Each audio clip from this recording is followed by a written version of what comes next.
Aborder la question de la performance du système de santé, c'est d'abord accepter l'idée positive que notre système de santé est l'un des plus performants du monde.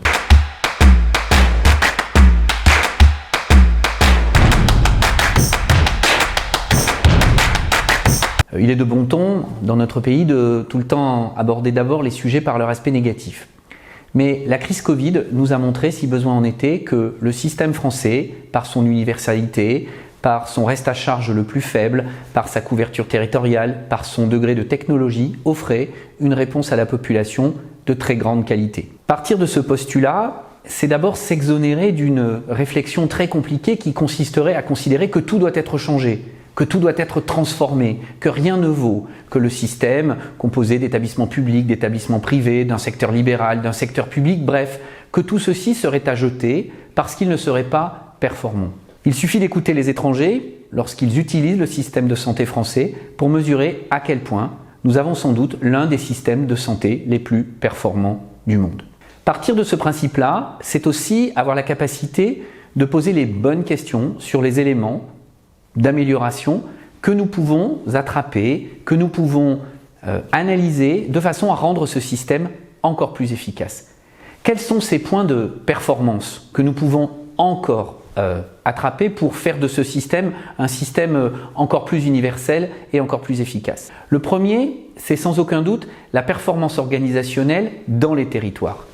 Il est vrai qu'aujourd'hui la France souffre d'une inégalité territoriale en matière sanitaire. C'est une réalité que vivent nos concitoyens et travailler sur cette couverture territoriale avec les outils technologiques, avec les délégations de tâches, avec le renforcement des hôpitaux de proximité, avec les CPTS, c'est évidemment un élément très important. Le deuxième point sur lequel il nous faut éventuellement réfléchir de façon plus précise, c'est celui de la performance organisationnelle interne et notamment de la performance de l'utilisation de nos ressources humaines. C'est une réalité, les équipes de santé souffrent.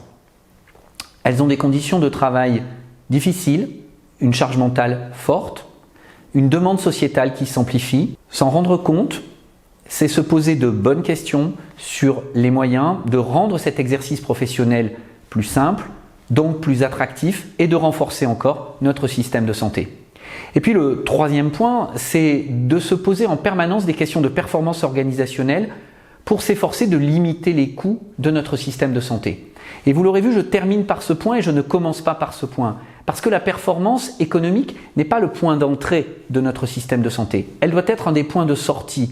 C'est parce que nous aboutissons à une bonne performance territoriale, à une bonne performance organisationnelle, à une bonne performance en ressources humaines, que nous pouvons espérer avoir un système de santé qui utilise les ressources au meilleur coût pour la collectivité. Parler de performance économique n'est pas un gros mot. Parler d'une performance, d'une efficience du système de santé est une réalité. Nous parlons d'argent socialisé, nous parlons d'un système socialisé, nous parlons d'argent commun.